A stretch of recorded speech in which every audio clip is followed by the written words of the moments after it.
Baumoff's gasps hurt me, but I stood there. I dared not go to him. I knew then that I was afraid of him, of his condition, or something I don't know what. But oh, I was horribly afraid of him. I began, but suddenly I was afraid even to speak to him, and I could not move. Abruptly he cried out in a tone of incredible anguish, "Eloi, Eloi, Lama Sabachthani." But the last word changed in his mouth, from his dreadful hypnotic grief and pain to a scream of simply infernal terror. And suddenly a horrible mocking voice roared out in the room from Baumoff's chair, "Eloi, Eloi, Lama Sabachthani." Do you understand that the voice was not Baumoff's at all? It was not a voice of despair, but a voice sneering in an incredible, bestial, monstrous fashion. In the succeeding silence, as I stood in an ice of fear, I knew that Baumoff no longer gasped. The room was absolutely silent, the most dreadful and silent place in all this world. Then I bolted, caught my foot, probably in the invisible edge of the hearth rug, and pitched headlong into a blaze of internal brain stars, after which, for a very long time, certainly some hours, I knew nothing of any kind. I came back into this present, with a dreadful headache oppressing me to the exclusion of all else. But the darkness had dissipated. I rolled over onto my side and saw Baumoff, and forgot even the pain in my head. He was leaning forward towards me, his eyes wide open but dull.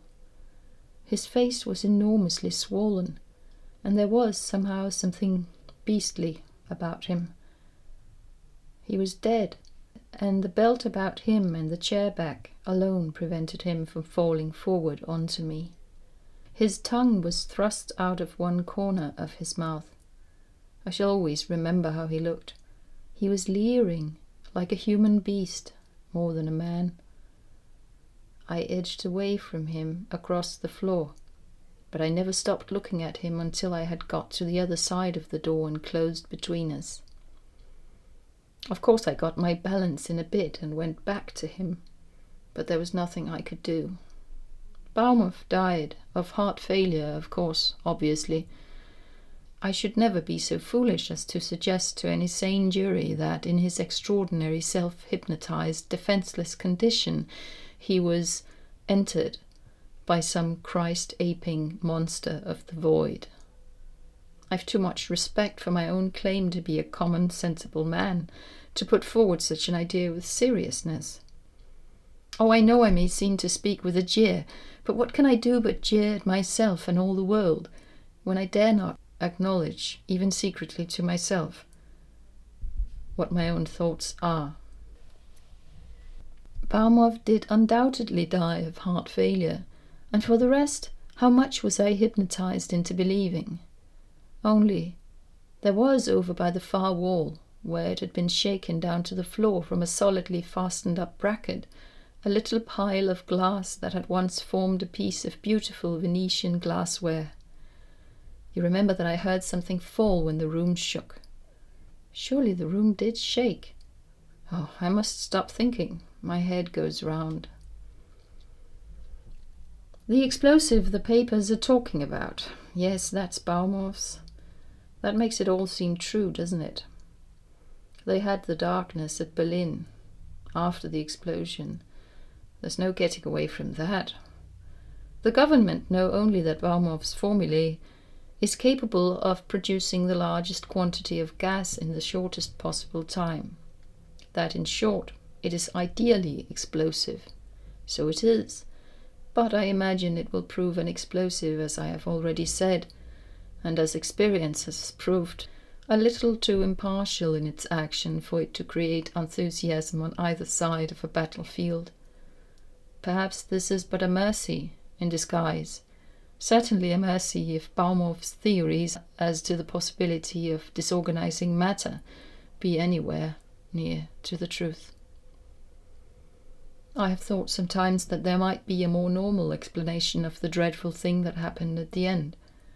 Baumoff may have ruptured a blood vessel in the brain, owing to the enormous arterial pressure that his experiment induced, and the voice I heard, and the mockery, and the horrible expression and leer may have been nothing more than the immediate outburst and expression of the natural obliqueness of a deranged mind, which so often turns up a side of a man's nature and produces an inversion of character that is the very complement of his normal state. And certainly, poor Baumoff's normal religious attitude was one of marvelous reverence and loyalty towards the Christ. Also, in support of this line of explanation, I have frequently observed that the voice of a person suffering from mental derangement is frequently wonderfully changed, and has in it often a very repellent and inhuman quality. I try to think that this explanation fits the case, but I can never forget that room. Never.